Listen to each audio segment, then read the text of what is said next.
My name is Andrew Dix. I am the founder and CEO of the Crowded Media Group. We are the publishers of Crowdfund Insider. We cover all things fintech, including blockchain, distributed ledger, and crypto.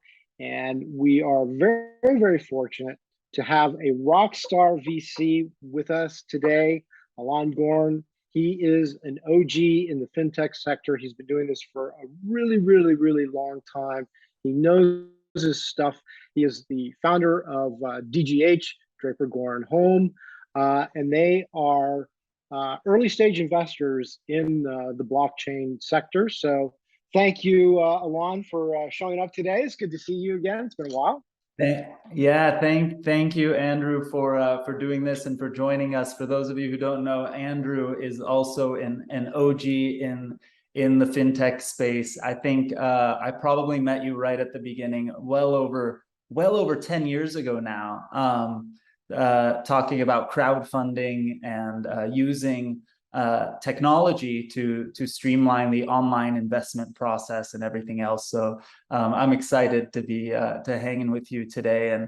And you know, I'm sorry and bummed that I can't be out there with everyone in Bangalore, but I know so many of you out there are building the rails and building the future of our industry. So I appreciate you, and I'm excited to be here too. Awesome. So I think where we should start, because you guys are doing cool things right now and you're investing in really interesting companies. If you could just share a little bit of the history and the progression of DGH and some of the companies that you've been investing in today, and we'll get to the future stuff in a minute, but let's start there so we give the audience a little bit of background about who DGH is. Yeah, so so DGH started, you know, getting back to that crowdfunding topic, right? And talking about online investment platforms and things like that. Both Joseph Holm, my partner, and I met in that crowdfunding industry. We were both building separate companies in that space, and we're both sort of nerds for fintech and using the internet to streamline processes and to make the world basically a more fair and better place for entrepreneurs and for individuals who want to participate in those things. And so Joseph and I, decided at one point we wanted to build a conference, and that conference was the first place for that industry where entrepreneurs and the investors could meet each other in real life and talk to each other and really get to know each other, versus the other industry conferences where it was all of the service providers and people like us who are participating in the space. And as we built that and started working on that, we realized we got to meet the best entrepreneurs in the world. And we got to meet them before they launched their products and things like that. And the next thing that happened was something we didn't really foresee happening as fast as it did, you know, because we were participating in crypto and things like that since about 2013. But the industry all of a sudden took off. At some point in 2016 or so, the industry took off, and all of the people that were building online investment platforms and building in the crowdfunding space were looking at this crypto thing going, what is a crowd sale? What is an ICO? What is this? And remember, there was one year at our conference where there was a line of journalists to talk to the securities attorneys. And we went like, when is there ever a line of journalists to talk to lawyers? You know, like it was the craziest thing. But Joseph and I were like very hooked into the industry, and we were very excited. So we changed our conference to be focused solely on crypto and blockchain. We went all in on crypto and blockchain and started incubating companies ourselves. We started working with the companies. Being entrepreneurs, we would meet another awesome entrepreneur and try to work with them to build a company. And at a certain point, we realized, wow, we've got a few portfolio companies. This model is pretty cool. Getting to help the companies directly and hold their hand to build, but also to have this conference to showcase them and get more deal flow and things like that. And we decided to formalize it. Tim Draper, who's a long-term partner of mine who had invested in my previous company, we sort of pitched to him, and I said, hey, I was a part of the Draper Venture Network as an entrepreneur, then later as an investor when I worked at one of the funds who had invested in us. I think we should do this and we should join the network and we should be a part of it. And he invested in us. He became an equal partner with Joseph and I. We rebranded to Draper Goren Home.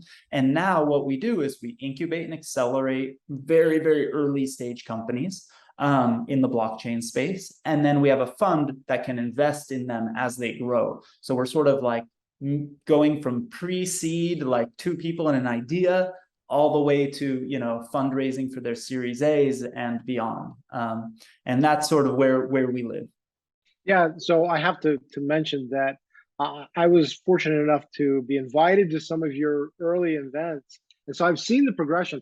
And I have to say, I have met some of the not only the craziest people, but just the most impressive individuals at your events. I mean, true entrepreneurs. There's a fine line. There's a fine line there too, right? Because sometimes they people overlap, who seem right? completely insane Yeah, turn out to be the biggest geniuses, right? absolutely, 1000%. That's spot on. So you guys were really in there at the ground floor, which is really cool. And I recall the whole, you know, crowd sale when, you know, Ethereum became a thing and smart contracts kind of emerged, and everybody was like, "What is this?" So you guys were there at the beginning, and I'm really, really stoked that you guys are still there, kind of at the epicenter of all of this. And actually, just the other day, I saw one of your portfolio companies raised more money from JP Morgan, right? Yeah. And that's nice validation, isn't it? Because you guys were Oh there my from gosh. the beginning. And it happened, you know, what's crazy is that we talked about, you know, large banks coming and participating in our space at different points in time. And maybe there's I always throw my hands up, there's like the decentralized, like the hardcore DeFi stuff that completely circumventing regulation. Then there's the part of our industry that's hitting regulation head on and using it to help comply with regulation to kind of take the sting away from the individuals, right? And there's a spectrum in between. And the banks and the JP Morgans are participating there right now. They're not ready probably for the hardcore DeFi complete, you know, circumventing regulation style companies. But if you think about where we were at in, I think it was 2019, maybe 2018, when we had our security token summit in Los Angeles, the first time we did it kind of as an in-person event. And I remember being so excited that like one bank from Korea sent a couple of representatives from their blockchain group to kind of be in the audience and just watch, right? And then the other banks, we just talked about, you know, oh, they're talking about it. They might have hired a blockchain person at the event, at their company, I mean, but nobody was really participating. And then you cut about 3 to 4 years later, and the banks not only have blockchain teams, but are making significant investments in the infrastructure for our space. They're launching their own private blockchains, or they're launching things on Ethereum or on the different networks. And the one that you mentioned, Onera, they're investing in the interoperability between not just blockchains and networks, but jurisdictions and banks, so that somebody in India, if they're legally allowed to, can make an investment in a product that's based in Canada, and it's instant settlement, just like in the decentralized crypto side of things. But they're doing it in a through this P2P, a peer-to-peer network environment, and that's something that you would never have thought would exist a few years ago, right? Like interoperability between banks and rails, right? Like that's not a normal in a decentralized way, like in an open source way. That just, if you said that to a bank back, you know, just a few years ago, they would have said you were insane, because, you know, banks want complete control of what they're doing, right? They have this sticky environment, and they make it as hard as possible for you to exit that environment, right? That's part of their business model. And they're starting to learn from startups that the business model shouldn't be about holding you and you know, jailing you in and holding you in. It should be about having the best products. And you know, the companies with the best products win, regardless of if it's easy to switch or not, right? And it's getting interesting. They have to compete with the startup world and the fintech world. Yeah, and I think that Onera is an excellent example of what the technology can do in reducing that intrinsic friction that exists today in traditional financial services. And this is, this is proof here, because the biggest bank in the United States is backing this. So Yeah, congratulations there. We're so used to paying for things with our phone. We're so used to having conversations with each other. We're used to even sending money to each other over our phones and doing these things. And then you think, I want to invest in this thing, or I want to use this financial product. Well, you have to come into a bank. You have to talk to a person. You have to sign documents. You have to read this 20-page document. You have to have middlemen and intermediaries and all of these things. It doesn't make sense in this day and age. It makes perfect sense that you can instantly do these transactions. It's like every other transaction you do. We're digital natives, most of us, right? And it doesn't make sense to stop and have to go in and have to sign papers or have to have meetings to discuss these things. It should be, it should all be mobile friendly. It should all be, digitized. Okay, so before I dive back into what you guys are doing, and I haven't had a chance to talk to you for a while, so this is my lucky day. I have to ask you, because it just happened, is the merge. It was successful. It's completed. And because I've got you here on the screen right now, I have to ask you what your thoughts are on that, and where you see this going now it's completed. I think that people were looking, and I don't remember, I could probably look on my phone right now, right? Like, what's the market cap for Ethereum? Everyone was using that as the big, okay, $160 billion, right? So, to just think that it took a $160 billion organization. And I don't think that number is even relevant, because if you think about it, it's not 160 billion. It's the trillions of dollars in other products that are built on top of it too, right? But just looking at Ethereum at that number, and that number is insane and astronomical for our industry that's brand new, right? Like, but a group of people who don't work for Ethereum, where there is no Ethereum CEO and there is no Ethereum CTO who hired each of these people, and there isn't this centralized tech stack, right?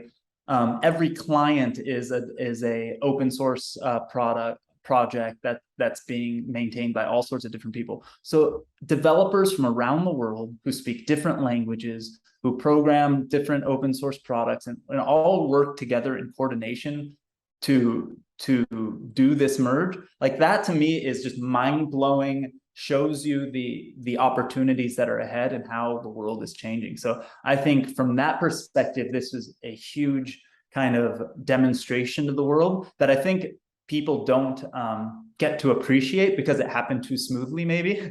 If there were some things that broke, it would have been way more in the mainstream media from that perspective versus just talking about Ethereum's price. And people would have talked about, well, it's hard to coordinate hundreds or thousands of developers around the world who aren't on the payroll to all work together and whatever, but they didn't get to talk about that in the media. So I think people just don't understand the gravity of what just happened.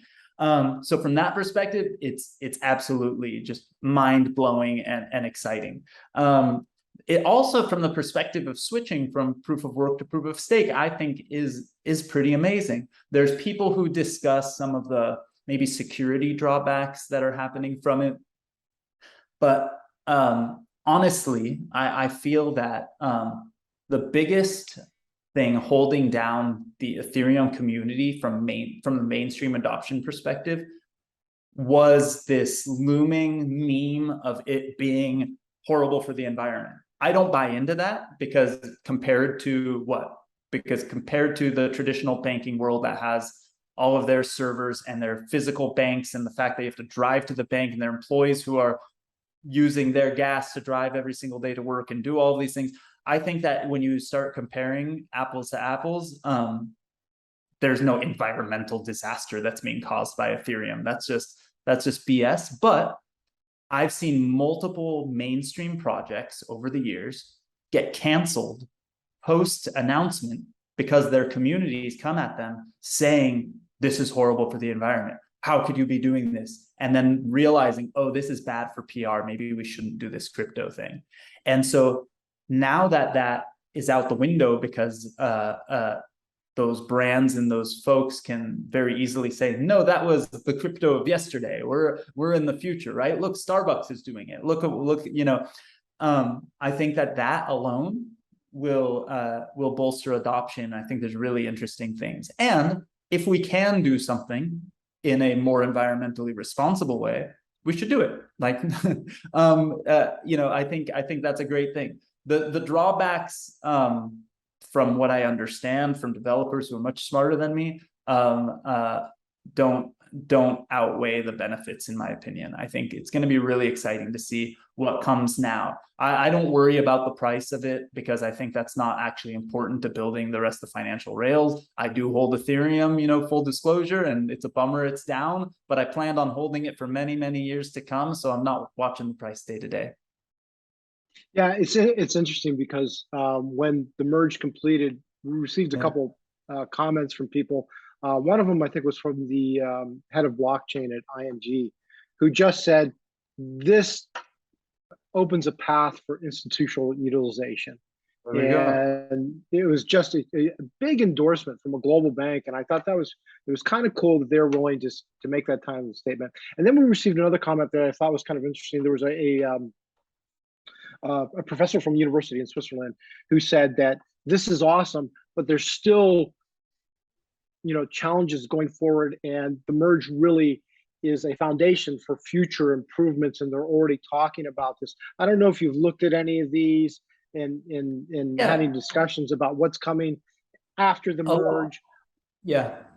A lot of folks, well, it's opening the doors for some of those layer 2 scalings and all of those things. And a lot of folks thought that the merge had something to do with gas prices because they connected this idea of energy usage being a big cost. And in their head, they went, oh, if it's no longer using energy, that means each transaction will be cheaper. But the transaction fees on Ethereum are not a product of how much energy is being used to mine each Ethereum block. It's a calculation that's based on how much demand there is for that block space. And with the merge, that didn't change very much. It maybe changed very, very slightly. But there's future updates to Ethereum that are going to be focused on scalability, and that's going to bring down the transaction cost. But I think, you know, that was one big misconception people had, but there's changes coming. And then some of those things are optimizations. Like the thing is, lots of developers are building on open source tools that aren't pre-optimized for transaction fees, but that's an opportunity for developers to build more optimized tools. I know that Rivet, one of our portfolio companies that provides infrastructure for Ethereum, they spend a lot of time making sure their product is optimized for these things, so that when you use them versus maybe another provider, you have the tool set to make sure that you're not spending as much money on each transaction. But regardless of that, I think you're right. It's a foundational step towards the next stage, and then the community will debate in what order those things get added to the network, and that's the beauty of this, right? It's much more like a true democracy than any other example of democratic processes, right? You have a community who's incentivized, who's actually using it, who's going to decide, you know, when certain updates happen and how it will happen, and who's working on it and everything else. It's exciting to me. So, you know, it is the first step. And like I keep saying, we're still so early in our industry, right? It feels like we've been around for a long time if you've been here for a while. And crypto, we always joke, are like dog years, because if you're watching prices, it's very emotional. But also if you're watching the industry, it's things happen fast. But if we take a step back and we compare, you know, Ethereum to, let's say, a company, there's not very many companies that have been around this few of years and have amassed the kind of value and usage that Ethereum has. And a company that exists at that valuation doesn't move fast, right? When we talk about the banks adopting this space, we talked about them showing up to an event 4 years ago and then making their first investments 4 years later, right? So let alone building anything. So I think that this is again the first step towards something much, much, much bigger. Awesome. So, okay, so the merge, we've got that behind us for the time being. Let's go back to DGH and what you guys are doing now. There's a lot of chatter about Web3. It's a very buzzy term. Where are the areas of interest that you guys or your group looking at right now? Where is the opportunity that you are anticipating in the blockchain sector for Yeah, DGH? it's funny because a few years ago, when we were starting and doing everything that we were doing, using the term blockchain and saying we were a blockchain focused firm and every company is blockchain and predominantly fintech because that was our wheelhouse, but we said it's all blockchain. That was very narrow in the eyes of everyone. Now, when you say blockchain or when you say Web3, they're going, well, does that include the metaverse? Oh, does that include NFTs? What does that include, right? And it's funny because, NFTs have existed for a long time. We were talking to awesome companies who were doing NFTs in 2017 and wanting to launch NFT ticketing and do all these things. And they were way too early because even today we're early in those industries. But now people know what NFTs are, and there are NFTs that carry a lot of value. And there's NFTs that carry a lot of utility, whether they're events tickets or co-ops or whatever they may be, right? I think I'm still holding an NFT of you in my wallet. Or did I send it? I think I sent it to you actually. Or did Jor buy? One of our friends bought it actually. Jor had it. I think Jor has it. Okay. So a few years ago for our virtual event, we did NFTs as a charity auction when COVID first started. We moved our event virtually. We raised money for a COVID charity launching an NFT campaign, right? But people back then didn't know what an NFT was, or at least most of them didn't yet. And now here we are. So going back to your question, we still are 100% blockchain focused. We try to stick to our wheelhouse of things we know really well because we're so hands-on. Like, for example, I think there's really great opportunities in, medical records on the blockchain and certain things like that we just don't know very well. And we haven't yet come across a company where we felt we could really help them a lot in that particular category. But when I throw my hands up and I talk about the fintech side of things, right? And I talk about the super decentralized end on one side, and then the not centralized, but regulated end on the other side, where somebody like Onera or Symmetria hit regulation head on, and then they use the technology to take the sting away from the user, either the company who wants to raise money or the investor who wants to invest, or any participant in the marketplace. And then there's a whole layer of infrastructure providers that we want to participate in. And then there's the different categories, right? There is metaverse. NFTs could be separate from metaverse. They could overlap, all these things. And we love it because, me, I got into the crowdfunding space because I wanted local artists to be able to raise money on the internet as one of the things I wanted them to do, right? So I really love art. We always supported artists at our events who are doing stuff in the space. And so I'm really excited for NFTs being more usable because I believe that they have an opportunity to transform many industries. But you can't look at things on the surface because even though we kind of go the whole gamut of blockchain or Web3, when you look at NFTs on the surface, you might think, oh, it's a collectible trading card with a guy's face on it, like that's it. That's like saying that paper's only value is comic books, right? Well, you can use paper for a lot more things. You can use this infrastructure for so much more. When I look at NFTs and you start to see what trends come down the road and in the future, you can't just look at that surface, right? You could see a picture of an ape, right? But that ape, something that Bored Apes did and some other groups did as well, but they're sort of the biggest and best example, is when you have that picture of your Bored Ape. I'm wearing my striped shirt to match my ape today, by the way. The interesting part about it is the developers, Yuga Labs, decided to give everyone the intellectual property rights of that ape. They own the image, and they own that if I own this particular ape number 5011, I own the attributes to him too. Mine has a striped shirt, a certain color fur, certain kinds of glasses. Maybe he's wearing a hat, maybe he's not. All of these things. And now I own the rights to that. And I can take that and I could then license my intellectual property that I now own to groups that want to use it. If Coca-Cola wants to put an ape that looks like mine on one of their cans, I could license that image to them. That's another thing that's a little below the surface, but also still just scratching the surface, right? It's still, okay, cool. I have an image. I own the rights to it. Cool. I own a song. I own the rights to it. I can license it. That's cool. But what happens when it goes beyond music and songs, when it goes into the deeper details? What happens to the value of any intellectual property rights or any property that's using the blockchain to identify it, to tie itself to it, right, to a title? So now you're removing titles or you're removing contracts because, you know, when I own a song, it could be licensed for a karaoke track. That's something nobody really knows about. But right now, the way they license is one human being calls another human being and goes, hey, Andrew, I see that you own the rights to Happy Birthday, and we want to use Happy Birthday in our karaoke catalog. You know, how much do you want to sell me that for, that right? And that seems like a simple thing, but that happens times everything. And there's big examples, right? There's Mickey Mouse or Captain America that Disney owns the rights to. And those are billion-dollar industries per character.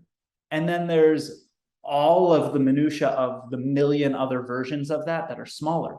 Those things are going to be innovated and transformed by digitizing. It doesn't have to be on the blockchain, but the reason why it's going to be on the blockchain is because there's so much trust that's needed between parties to do it right. And there's so many examples of things not being licensed because it's too complicated, or things not being licensed because of the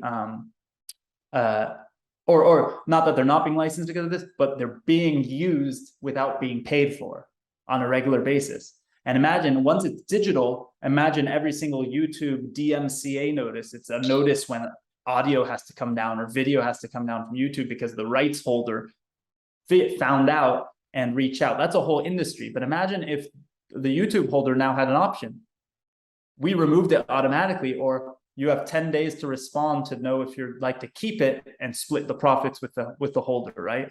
Those things don't exist yet, but once things are digitized, that'll happen. That's one small example. And I'm not an expert in every single industry, right? But some of you in the audience are, and that might click in your head and go, oh man, I never thought an NFT could do that, or I never thought a smart contract could do that. Because the image on the NFT is just one piece of the metadata that NFT holds. But the first versions of it was just the image. But you could do so much more. And that's where it's going to get really, really interesting. So I'm going to make two comments here. First of all, I think that your comments about your portfolio companies that are hitting regulation head on, I think that's huge. And I think that it's not the sexiest thing in the world, because most people don't like regulations and legislation like I do. But I just think it's huge. And I think I like it. I think we you're like a nerd for, it, and that's why I love having you. I love talking to you about it, because you'll tell me the exact details, or which politician endorsed which thing, and that stuff. And I think that as much as I say I don't love it, I think I do, because I keep engaging with it. but I like punish myself with it, because it drives me absolutely bonkers.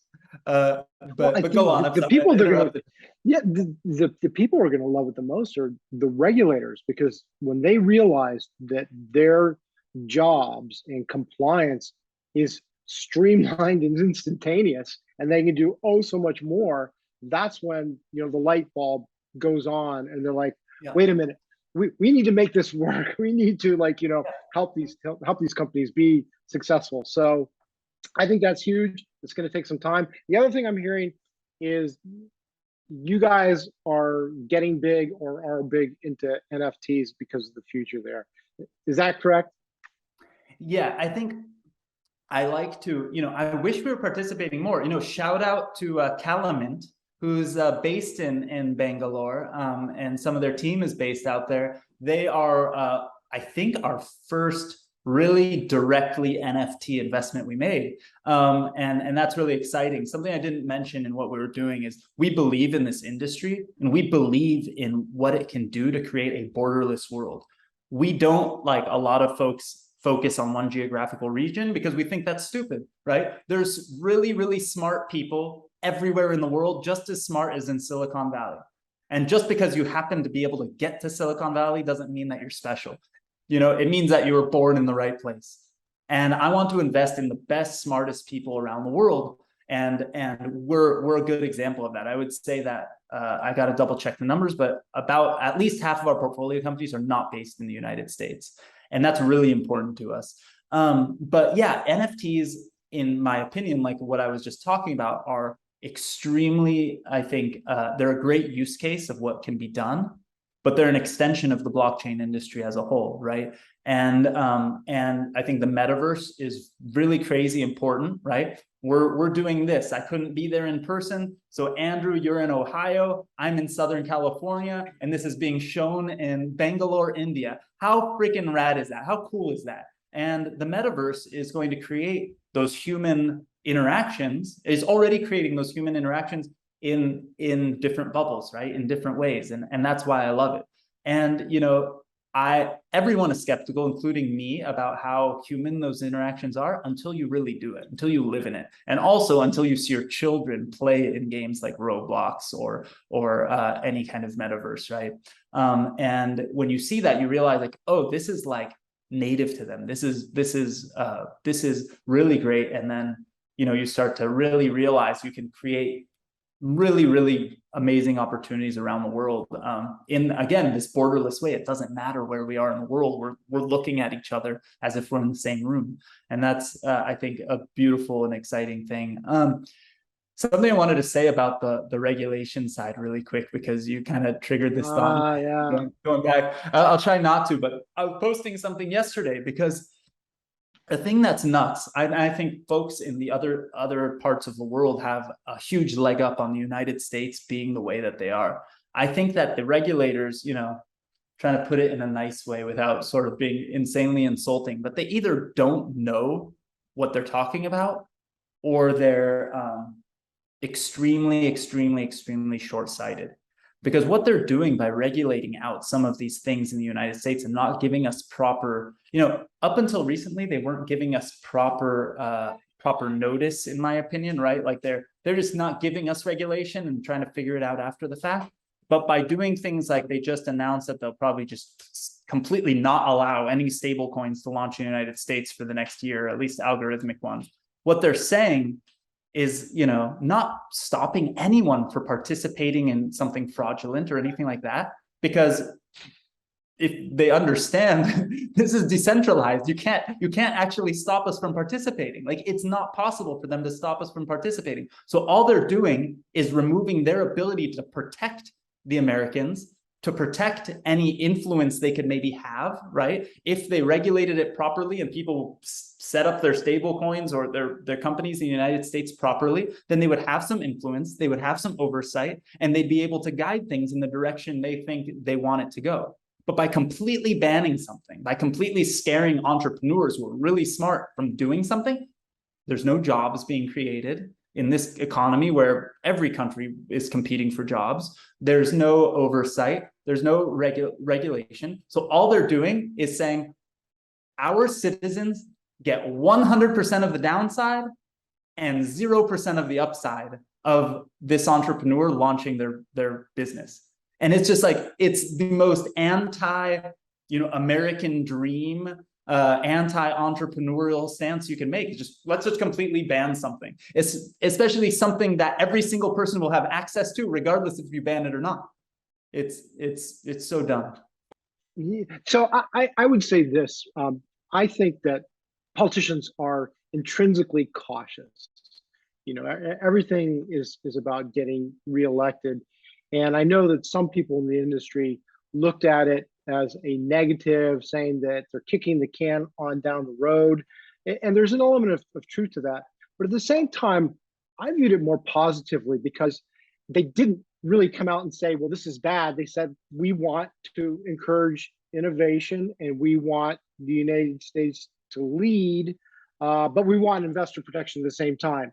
And I think that's a good message, even if they didn't package in clear-cut, guidelines.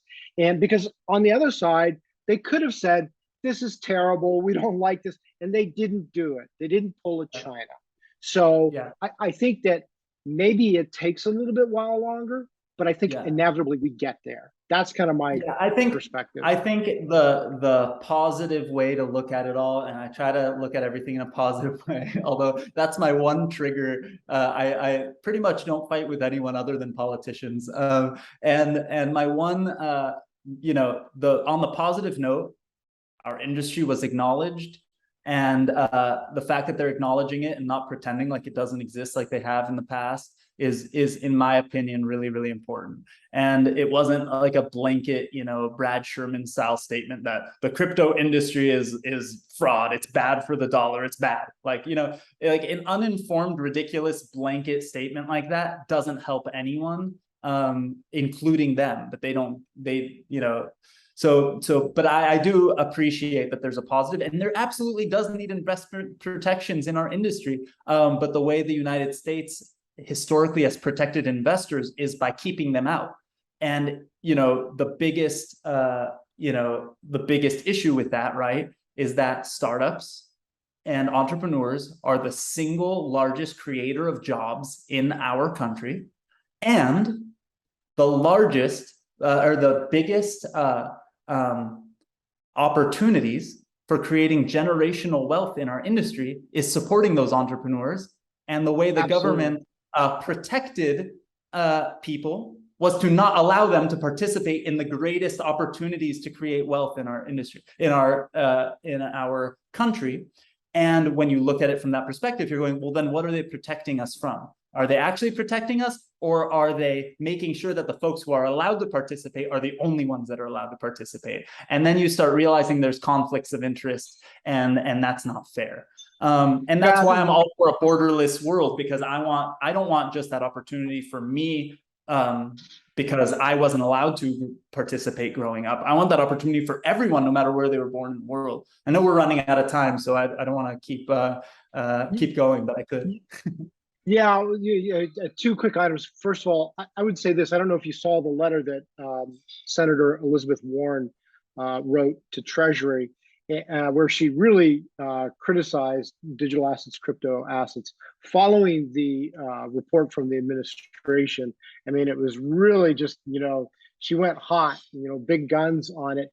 But what I found interesting is it really showed a level of a lack of comprehension.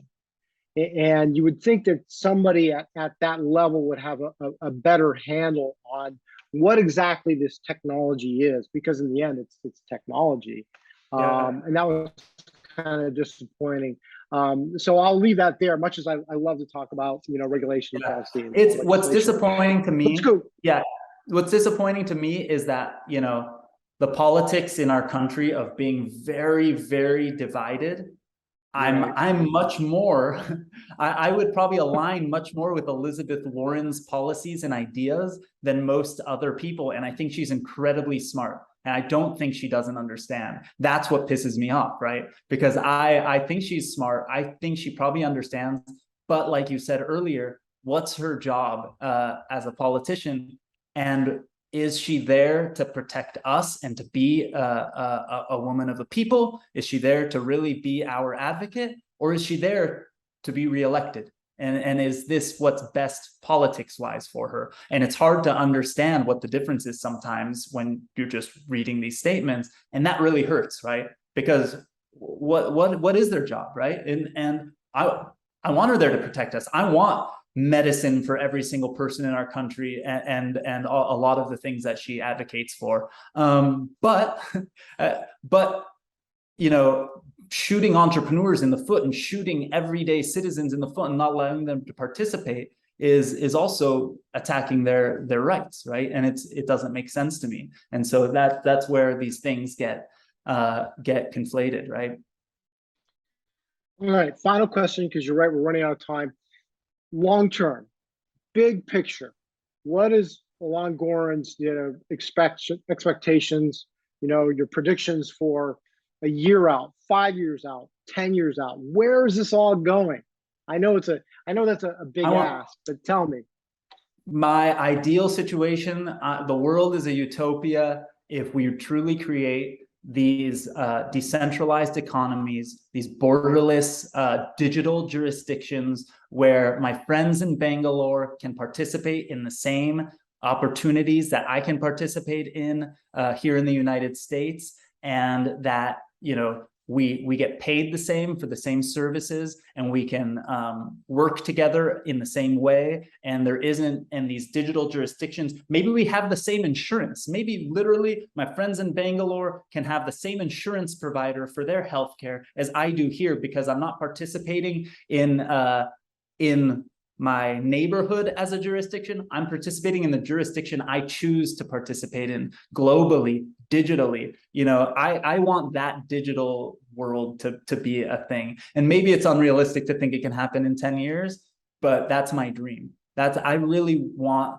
this global, decentralized world where the country you're born in doesn't dictate your future. You dictate your future. Awesome. Okay, well, that's pretty cool. I'm gonna have to think about that one for a minute. So we're out of time. First of all, I'd like to thank Team Decrypt for putting this together, and thank everybody who is watching this video today, and of course the OG Alon Goren and DGH, his team that's really investing in cool companies these days. Go to their website, check it out. They've got some really amazing portfolio companies, and they're investing in the future.